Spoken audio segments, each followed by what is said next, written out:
I've been hiking alone for years, not because I don't like people, but because I've always enjoyed the quiet. When you're alone in the wilderness, everything feels different. The sounds, the smells, the way the light moves through the trees. There's a rhythm to it, something natural and steady, something that makes sense. At least that's how I always felt until my last trip. I wasn't doing anything unusual that day. I had picked a remote trail in the mountains, one I hadn't done before.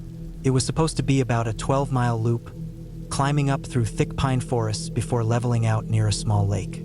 The plan was simple: hike in, set up camp, spend the night, and head back the next morning. The weather was perfect: clear sky, crisp air, the kind of cool that made hiking comfortable. I had packed light, just the essentials. My gear was solid. My map was good. I had double-checked everything before setting out. The first few miles were easy. The trail was well-defined, winding through tall pines, the ground soft with fallen needles.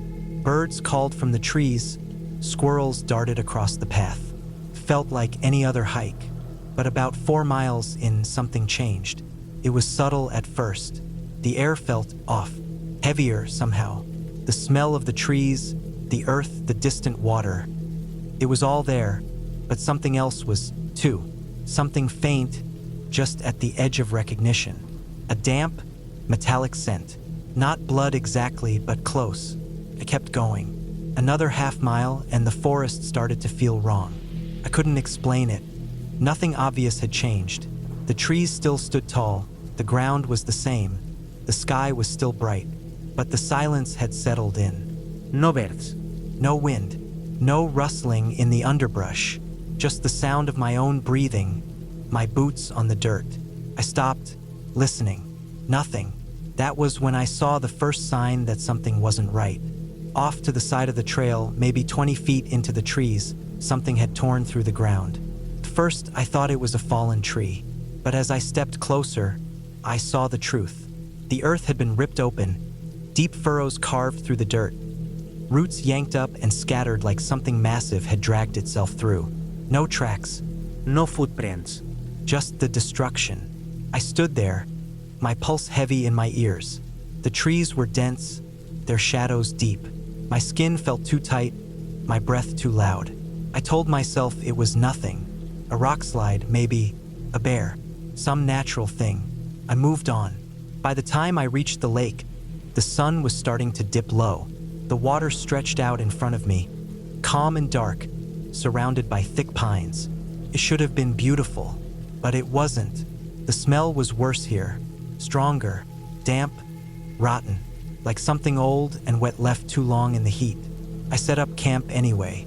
I forced myself to go through the motions, pitching my tent, gathering wood, getting a fire going. Normal things, routine things, but I couldn't shake the feeling in my gut. Something wasn't right. That night, I barely slept. I lay in my tent, listening.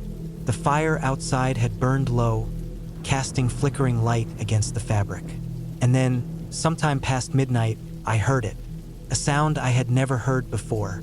Not an animal, not wind, not trees creaking. A clicking sound, soft at first, slow, deliberate. Then, a dragging noise.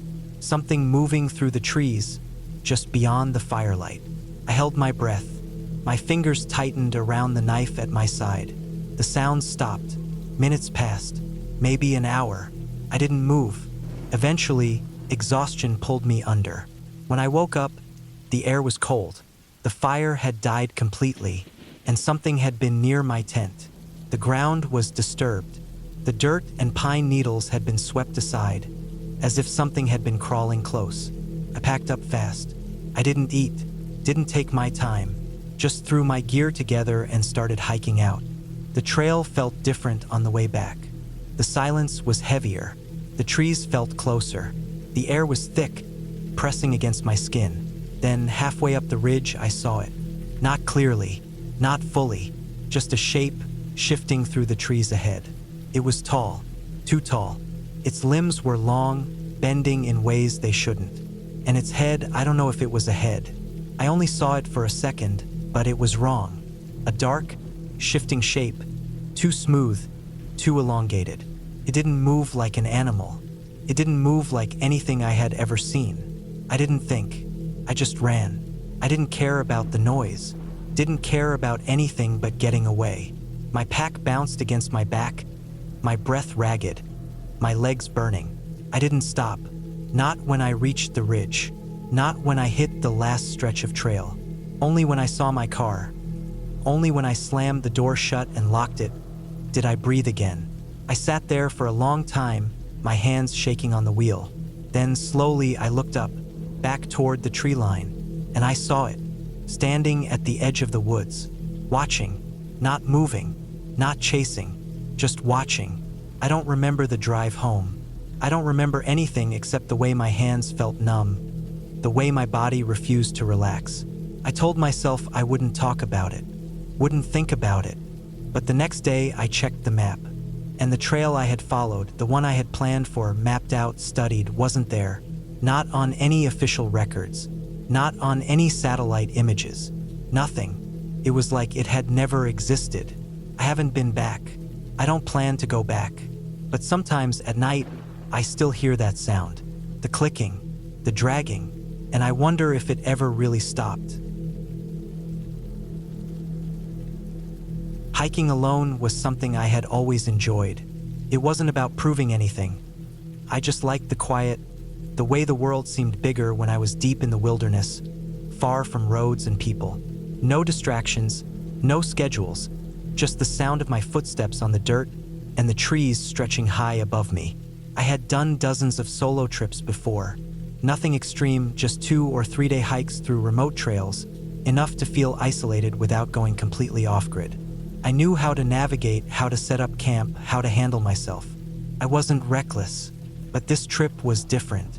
It started like any other. I had picked a lesser-known trail in a national forest, one that wound up through thick pine trees, then opened into a valley with a river running through it. The plan was simple: hike in, camp by the river for a night, then loop back the next day. It was about 20 miles in total, nothing I hadn't done before. The first few miles were peaceful. The air was crisp, the scent of pine thick around me. The trail was narrow but well-defined, cutting through dense forest. Sunlight filtered through the branches, dappling the ground in shifting patches of gold. By midday, I had made it to a ridge overlooking the valley. The river snaked below, its surface glinting in the light. I stopped to eat, enjoying the stillness. That was the last time I felt completely at ease. As I started my descent toward the valley, something changed. It wasn't anything obvious at first, just a vague feeling, an unease I couldn't place. The deeper I went, the heavier it got. The woods were too quiet. I had been hearing birds all morning, warblers, jays, the occasional distant cry of a hawk. But now, nothing. No rustling in the underbrush, no insects buzzing. Just the wind pushing through the trees, slow and steady. I tried to ignore it, kept walking. A mile later, I found the first sign that something was off. It was a tree, a massive pine, its trunk split down the middle like it had been struck by lightning. But there was no burn mark. The wood inside was pale, raw, freshly torn. And around its base, the ground was disturbed. Loose dirt, scattered pine needles, deep grooves carved into the earth. I crouched down, running my fingers along one of the marks. It was wide, uneven, not like a claw, more like something had dragged through the dirt. I told myself it was nothing, a storm maybe, some animal. I kept moving. By the time I reached the valley floor, the sun was already lowering. The river was ahead, exactly where I had planned to camp. I found a clearing a few hundred feet from the water, set up my tent, and got a fire going. The feeling of unease hadn't gone away. I kept telling myself it was just my imagination. I had been alone in the woods plenty of times before. Sometimes places just felt weird. It didn't mean anything. But that night I barely slept. I lay in my tent, listening. The fire outside had burned down to embers, casting faint orange light against the fabric. Every sound made my body tense. A branch snapping, the wind shifting. Sometime after midnight, I heard it. Not footsteps, not an animal moving through the brush. A scraping sound, slow, deliberate, like something dragging along the ground. It was close. I stayed still, barely breathing. My heart pounded so hard I could hear it. The sound stopped. Minutes passed, maybe an hour. Couldn't tell. Eventually, exhaustion pulled me under. When I woke up, the sky was pale with early morning light. The fire had died completely, and around my camp, the ground was disturbed. The same deep grooves I had seen by the broken tree.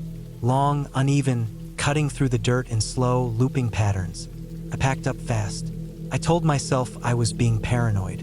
Maybe it was an animal. Maybe the wind had shifted something in the night. But I didn't believe it. I started hiking back. The whole way I felt like I was being watched. I didn't hear anything, didn't see anything, but the feeling was there, pressing against my back, making my skin crawl. Halfway up the ridge, I found something worse. Another tree, not broken this time, but stripped. Its bark was gone in long, clean strips, exposing pale wood beneath. And at its base, something dark was smeared across the trunk. I stepped closer, my stomach twisting. Blood, not fresh but not old either. Dark, sticky, thick streaks running down into the dirt. I looked around, heart hammering. The woods stretched silent around me. I moved faster. By the time I reached the top of the ridge, the sun was high, but the air felt colder. My body was tight with exhaustion, my legs aching. But I didn't stop. I just needed to get out. Then I saw it. Not fully, not clearly, just a shape shifting between the trees ahead. It was tall, too tall. Its limbs were long, bending at wrong angles. Its movements were slow, deliberate. I didn't breathe. It stood there for a moment, barely visible through the branches. Then it turned, not like a person, not like an animal, and it started toward me. I ran. I didn't think, didn't look back, just ran, feet pounding against the dirt, lungs burning. I don't remember how long I ran. At some point, I reached the trailhead. My car was there, exactly where I had left it. I threw my pack in the back, got in, and locked the doors. My hands were shaking so bad I could barely turn the key. I peeled out onto the dirt road, gravel kicking up behind me. I didn't look in the rearview mirror. I drove for miles before I let myself breathe again. Even now, I don't know what I saw. I don't know if it was real, if my mind had twisted shadows into something worse. But I do know one thing. Something was out there, and I never want to see it again. I don't scare easily. I've hiked alone for years, deep in the backcountry where there's no cell service, no help, and no people. I always prepare. I bring enough food, the right gear, a map, and a backup compass. I know the risks, but nothing prepared me for this. The drive out to the trailhead took longer than expected. The last 20 miles were rough, a single dirt road cutting through dense forest. No signs, no other cars. Good. I wanted to be alone. I stepped out, stretched my legs, and pulled my pack from the truck. The air smelled like damp earth, pine, and something faintly metallic, like the forest had been washed clean by recent rain. I locked my truck, adjusted my gear, and set off. The first few miles were easy. The trail was well-defined, winding through towering trees. The only sounds were the crunch of my boots and the occasional rustling of leaves in the wind. By midday, I reached a creek. I crouched by the water, refilled my bottle, and splashed my face.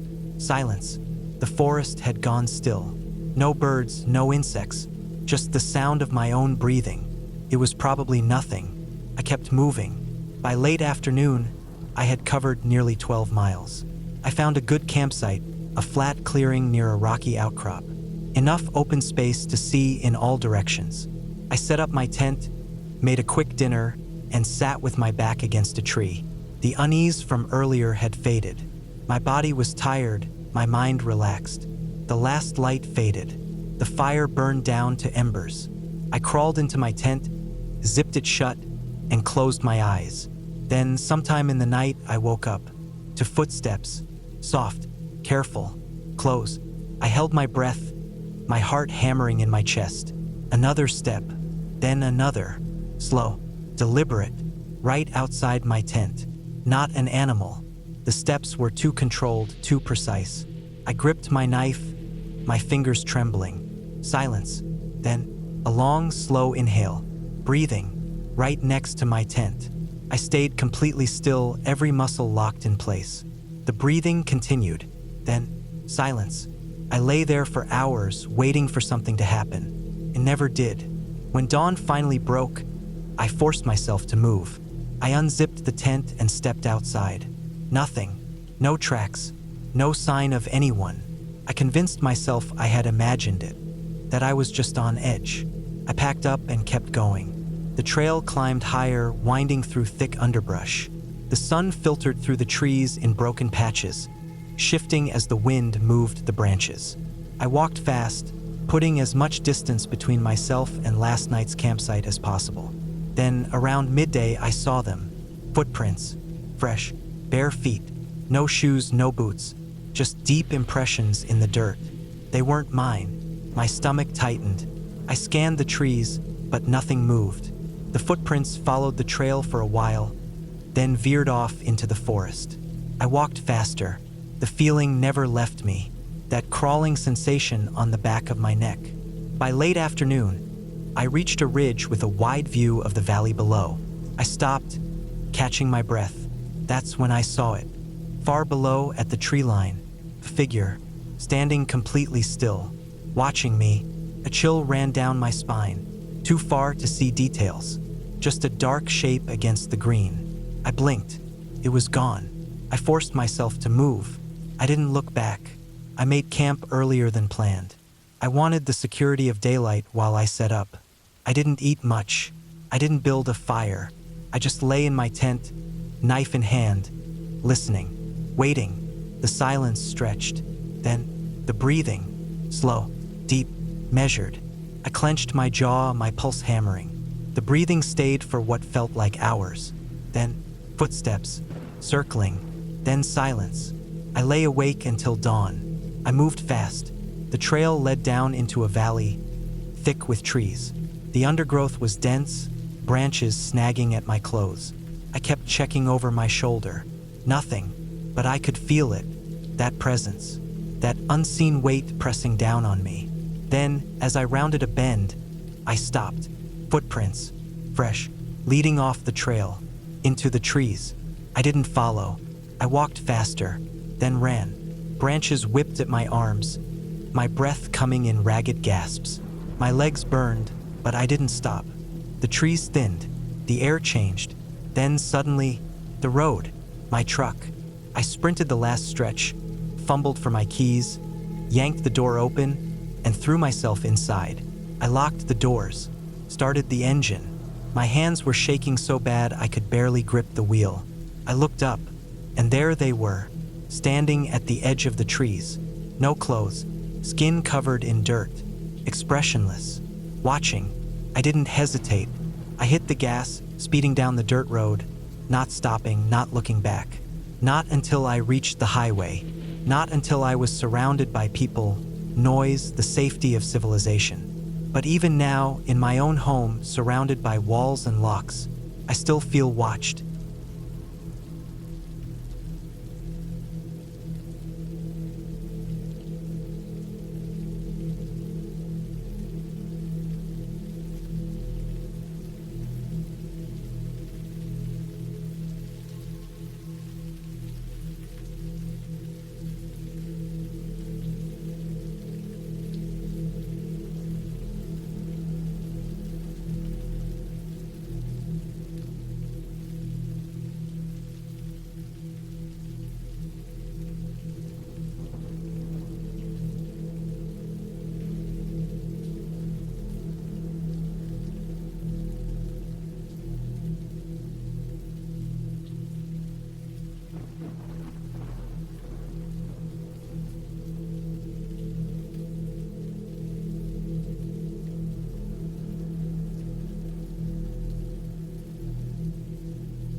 I had been hiking alone for years. It wasn't about proving anything to anyone. I just liked the quiet. No distractions, no people, just me and the trail. This trip was supposed to be like all the others. A few days in the backcountry, far from cell service, far from roads. I had planned a loop through a remote section of forest, where the trails were barely maintained, where I could go for miles without seeing another person. The first day was easy. The trail was steep but manageable, cutting through dense pine and birch. The weather was perfect, cool air, clear sky. I made good time, setting up camp near a small lake before sundown. The water was still, reflecting the last light of the day. I made a fire, ate, and stretched out under the stars, listening to the wind in the trees. It wasn't until the second day that things felt off. I had been hiking for about 4 hours when I noticed the woods had gone quiet. It happens sometimes. The normal sounds of birds and insects will pause for a moment, maybe because of a predator nearby. But this was different. It wasn't a pause. It was an absence. No wind, no rustling, no barges. Just my footsteps on the dirt. I told myself it was nothing, but my body felt tense. My brain was picking up on something I couldn't explain. Then I saw it. At first, I thought it was a bird, perched on a low branch about 20 feet ahead. But as I got closer, I realized it was too big. Way too big. It was crouched, its long limbs tucked against its body, feathers or something like them ruffled in the breeze. It was facing away from me, its head low, its shape all wrong. I stopped. My body wanted to run, but I didn't move. Turned its head slightly. Not all the way, just enough for me to see the curve of its beak, the sharp angle of it. The thing was silent. No noise, no warning, just watching. I backed up slowly. My boots crunched on the dirt, and as soon as I made a sound, the thing reacted. It moved, not like a bird, not like anything I had ever seen. It unfurled itself, standing taller than I expected, its wings or arms hanging at its sides. It wasn't flying. It was standing. I didn't wait. I turned and walked fast, heart pounding, not looking back. I knew the trail turned in a half-mile, dropping down into a ravine. I just needed to get there, put distance between me and whatever that was. I kept going, but the woods still felt wrong. No sounds, no wind. I forced myself to breathe slow, to stay calm. I had seen weird things in the wild before. Animals acting strange, shadows playing tricks on my eyes. Maybe that's all this was. But then I heard it. Not footsteps, not flapping. A clicking sound, like bones tapping together. I didn't turn around. I didn't want to see. I just walked faster, trying not to run, trying to keep my breathing steady. The sound followed. Not close, but not far enough. The trail finally dipped, winding down into the ravine. The trees were thicker here, the air cooler. I kept moving, forcing myself not to look back, not until I was sure I had lost it. After another mile, the sounds stopped. The woods felt normal again. Wind in the leaves, distant birdsong. I let myself slow down. By the time I reached my next campsite, the sun was already low. I was exhausted, but I couldn't shake the feeling that something was wrong. I set up my tent quickly, made a fire, and forced myself to eat. The light from the flames felt small, too small. I didn't sleep well. Every sound made me tense. A branch snapping, leaves shifting in the wind. My brain kept replaying what I had seen, how it moved, how it had been watching me. At some point, I must have dozed off. But then I woke up, not to a sound, to silence. The fire had burned down to embers. The air was still. I lay there, frozen, listening. Then, just beyond the edge of the light, I saw it. Not moving, just standing there, watching. It was leaving now. I stayed still, barely breathing. The firelight flickered, catching glimpses of its shape. Long, thin limbs, dark feathers or fur. Its head tilted slightly, the curve of its beak just visible. Then, slow and deliberate, it took a step forward. I grabbed my flashlight and pointed it straight at it. The thing didn't flinch. It just stood there, unblinking, its limbs too long, its body too still. I didn't think. I grabbed my knife, my bear spray, anything. I wasn't going to wait for it to get closer. The second I moved, it moved too. not toward me. It unfolded, rising like something unnatural, its wings or arms spreading wide. Then, with a sudden, powerful leap, it was gone. Not flying, not running, just gone. I sat there, shaking, heart pounding so hard I thought I might pass out. I kept the fire going until the sky started turning gray. As soon as there was enough light, I packed up and left. I hiked faster than I ever had in my life, barely stopping to drink water. I didn't care about the weight of my pack, about the ache in my legs. I just needed to get out. The whole way back, I felt it. Not watching, not following. Just there. Somewhere in the trees. Somewhere beyond my sight. By the time I reached my car, my body was exhausted, my brain numb. I sat there for a long time, gripping the wheel, staring at the trees. I don't know what I saw. I don't know if it was real, if my brain was playing tricks on me, if exhaustion had made me imagine something that wasn't there. But I do know one thing. Something was out there, and I never want to see it again. I had been planning this solo hiking trip for months. The idea of being alone in the wilderness, away from the noise of everyday life, felt like something I needed.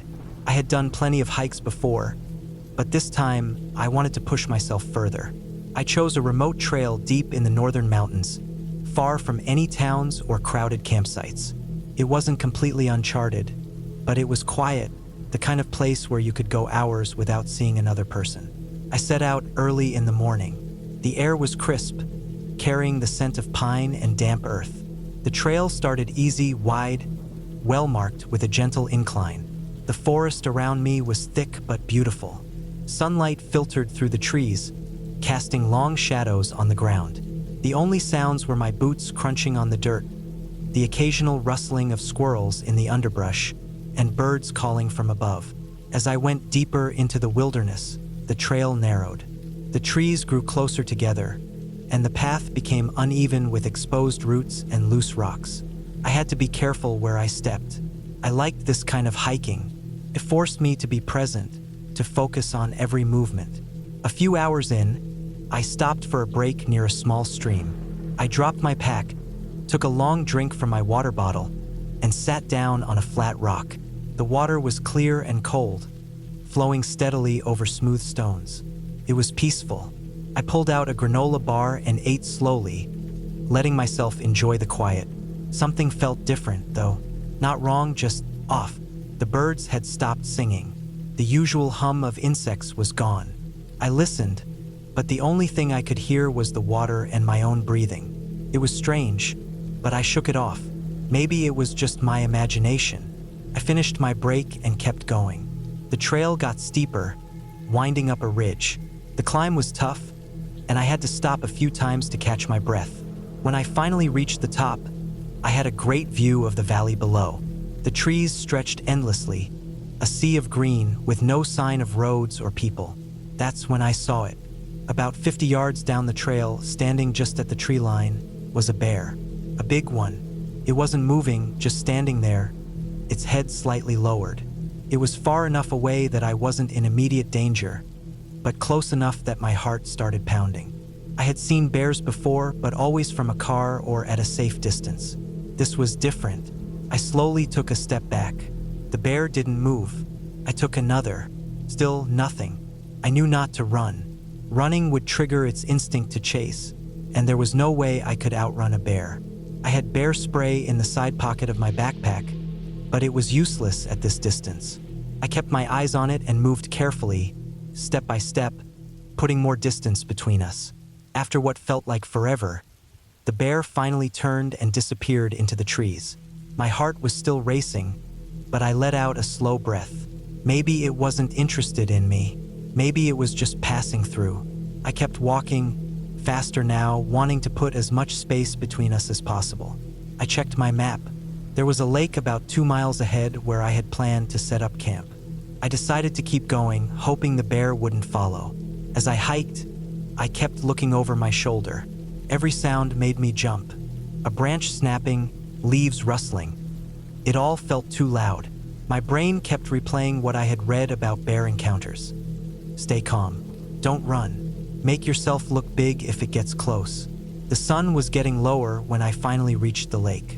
It was a beautiful spot, calm water reflecting the sky, surrounded by dense forest. I found a clearing near the shore and set up my tent quickly, my hands still shaking. I kept my bear spray within reach and hung my food in a tree far from my campsite, just like I was supposed to. As the sun set, I forced myself to eat, even though my stomach was tight with nerves. The night was quiet, too quiet. I lay in my tent, listening. Every little sound made me tense up. I told myself that the bear was gone, that it had moved on. But deep down, I wasn't sure. Around midnight, I heard something. A heavy crunch of footsteps. Not a squirrel, not the wind, something big. My whole body went stiff. I held my breath, listening. The footsteps got closer, slow but deliberate. Then silence. I waited. My heart was pounding so hard I could feel it in my throat. I reached for my bear spray, gripping it tight. Then, a deep, heavy exhale, right outside my tent. I didn't move, didn't breathe. The bear was right there. I could hear it sniffing, its breath slow and steady. I prayed that it would lose interest, that it wouldn't try to get inside. Minutes passed, feeling like hours. Then, another exhale, a low grunt. The footsteps started again, this time moving away. I didn't sleep the rest of the night. At first light, I unzipped my tent as quietly as possible. My heart nearly stopped when I saw the tracks in the dirt. Fresh, huge, leading right past my tent and toward the trees. I packed up fast. No breakfast, no break. I just wanted to get out. The hike back felt endless. Every step, I expected to see the bear again. Every sound made me flinch. My whole body was tense. I didn't stop until I was miles away from the lake. By the time I reached my car, I was exhausted, mentally and physically. I sat in the driver's seat, hands shaking, trying to process everything. I had been lucky. The bear could have torn through my tent, could have attacked, but it didn't. It just passed through, maybe curious, maybe looking for food. I had wanted solitude. I had wanted to be alone in the wild. I got what I asked for, but now I wasn't so sure I'd ever want it again. I had always been cautious when hiking alone.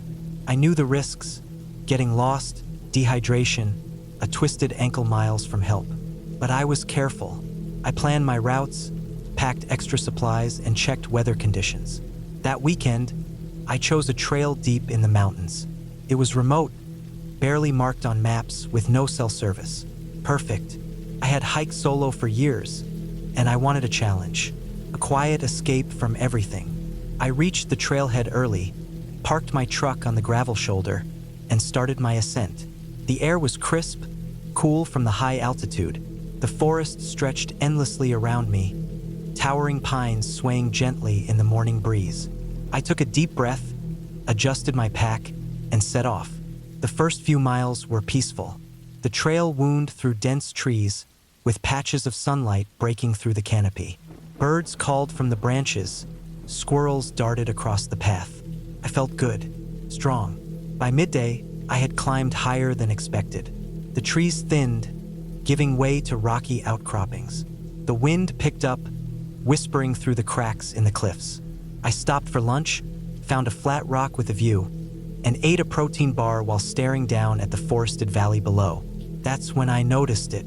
The feeling, that off feeling, like something was watching me. I scanned the tree-line, but nothing looked out of place. The wind rustled the branches, shifting the shadows, making it easy to imagine shapes that weren't really there. But my instincts screamed at me. I wasn't alone. I brushed it off and continued my hike. Maybe it was just nerves. Maybe the isolation was getting to me. Then I saw the tracks. Large, round, faint claw marks at the edges. I stopped, my heart pounding. I had seen tracks like these before. Mountain lion. I bent down to get a closer look. Fresh, maybe an hour old. Mountain lions were elusive, rarely seen. But if this one was close enough for fresh tracks, it wasn't just passing through. It was hunting. I stood up slowly, my senses on high alert. The air felt different now, thicker, charged with tension. The forest had gone quiet. No birds. No wind. I wasn't alone. I moved carefully, keeping my eyes on the surrounding cliffs and ledges. Mountain lions stalk from above. They wait, watch, then strike from behind. I adjusted my pack, gripping my hiking pole tighter. I had a knife, but that wouldn't help much against a 150-pound predator. I had to get out of there. I picked up my pace, but I didn't run. Running would trigger a chase. Every few steps, I glanced behind me. The trail curved around a steep slope, the trees thinning as the terrain became more rugged. My footsteps echoed too loudly. The silence was suffocating. Then I saw it. A shadow moved on the ridge above me. I stopped dead. A pair of golden eyes locked onto mine. The mountain lion was crouched on a rock ledge, its muscles coiled, tail flicking lazily. It was close, too close. I knew what it was doing. It was studying me, sizing me up, deciding if I was prey. I forced myself to stand tall, gripping my hiking pole like a weapon. I made myself look big. I waved my arms. The lion didn't move. Minutes passed. Then, as if losing interest, it slunk back into the trees. I exhaled, my breath shaky. Maybe it had decided I wasn't worth the effort. Maybe I was safe. I was wrong. I kept moving faster now. The trail twisted through a rocky pass, flanked by cliffs. A bad place to be. No escape routes. I felt it before I heard it. A shift in the air. Presence. Then a low growl. From behind me, I spun around, my pulse slamming in my ears. The lion was there, closer, no longer watching. Now it was hunting. Its ears were flat, eyes locked onto me, muscles tensed. Took a slow step forward, then another. I knew what was coming. I had read about this.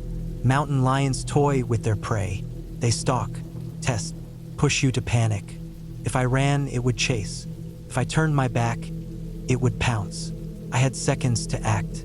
I raised my hiking pole, screamed, made as much noise as I could. The lion hesitated.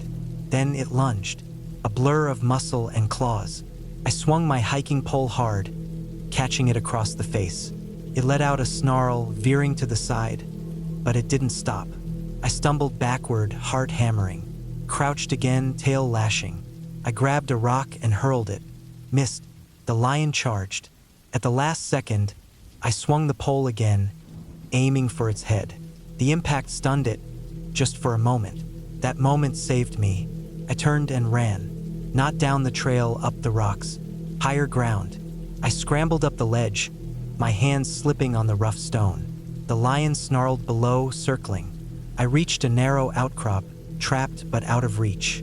For now, the lion didn't leave. Paced below, tail flicking, watching. Minutes dragged into an hour. My legs ached from standing, but I didn't dare move. Then movement. It was climbing, slow, steady. I had nowhere left to go. I grabbed another rock, my hands shaking. The lion pulled itself up, muscles rippling. Paused, eyes locked onto mine. Then, a noise in the distance. A branch snapping. Something big moving through the brush. The lion's ears perked, turned sharply, suddenly alert. Then it vanished, gone. I didn't wait. I climbed down, moving fast but careful. Every step felt like a lifetime. I made it back to the trail, then to my truck. I slammed the door, locked it, hands still shaking. I sat there for a long time, breathing hard, staring at the forest. I never saw the lion again, but I knew it was still out there, watching, waiting, and I knew one thing for sure: I was never hiking alone again. Hiking had always been my escape. There was something about the silence of the wilderness, the rhythmic crunch of dirt under my boots, and the feeling of being completely alone that cleared my mind. No traffic, no emails, no people, just me and the trail. That weekend, I had planned a solo hike deep into a national forest, following an old, barely used trail I had read about online. It wasn't on most maps, but a few hikers had mentioned it in forums, calling it secluded and undisturbed. That was exactly what I wanted, a place where I could be completely alone. I drove up early in the morning, reaching the trailhead just after sunrise. My car was the only one in the small dirt parking lot. Perfect. I packed my gear, slung my backpack over my shoulders, and set off into the woods. The trail was narrow and overgrown, but the scenery was beautiful. Thick trees rose high on either side, their branches forming a tunnel that filtered the sunlight into shifting patterns on the ground. Birds called out, and every so often, I'd hear the rustle of small animals moving through the underbrush. It was peaceful for the first few miles. As I got deeper into the forest, I started to notice something strange. The usual sounds of the woods, birds, insects, the distant rush of wind through leaves, had begun to fade.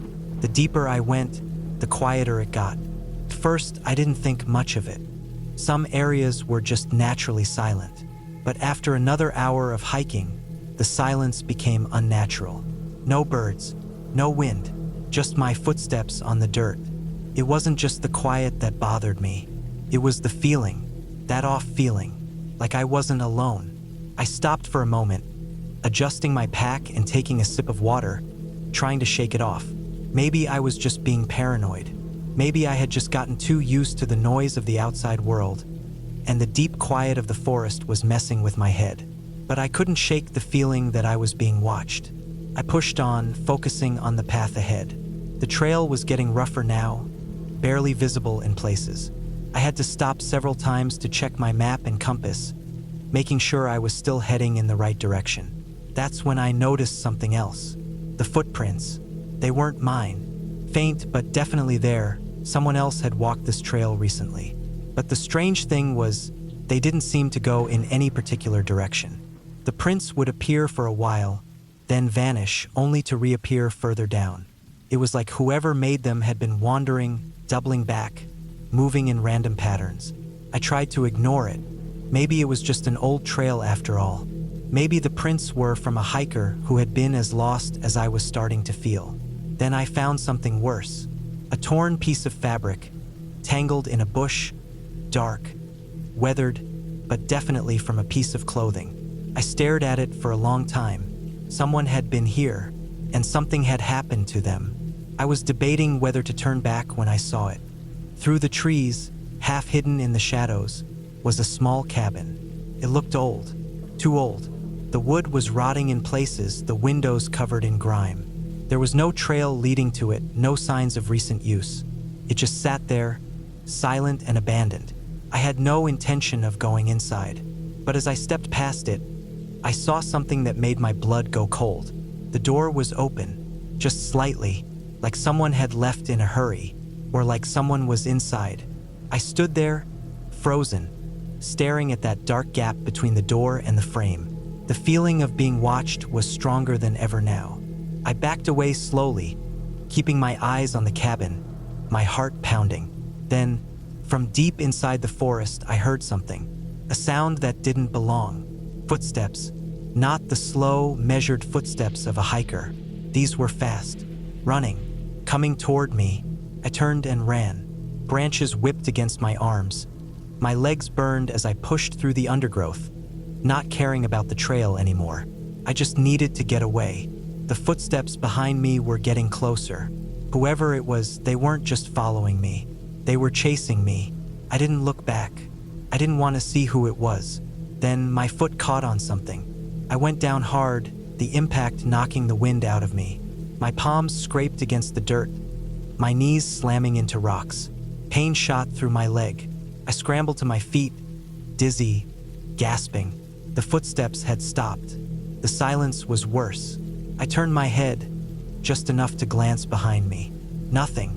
The forest was empty, but I knew they were still there, watching, waiting. I forced myself forward, limping now, every step sending sharp pain up my leg. The only thought in my mind was get out, get out, get out. I didn't stop. Not when I heard rustling behind me. Not when I saw shapes moving between the trees. I kept going, ignoring the pain, ignoring the fear clawing at my chest. Finally, I saw it, the parking lot. My car. I didn't stop to check my surroundings. I didn't care who was behind me or how close they were. I threw myself into the driver's seat, locked the doors, and started the engine. I expected to see someone in the trees, some figure standing at the edge of the lot, watching me leave. But when I looked back, there was nothing. I don't know who it was. I don't know what they wanted. But I do know this: someone was out there, living in that forest, watching, waiting, and if I hadn't run when I did, I don't think I would have made it back.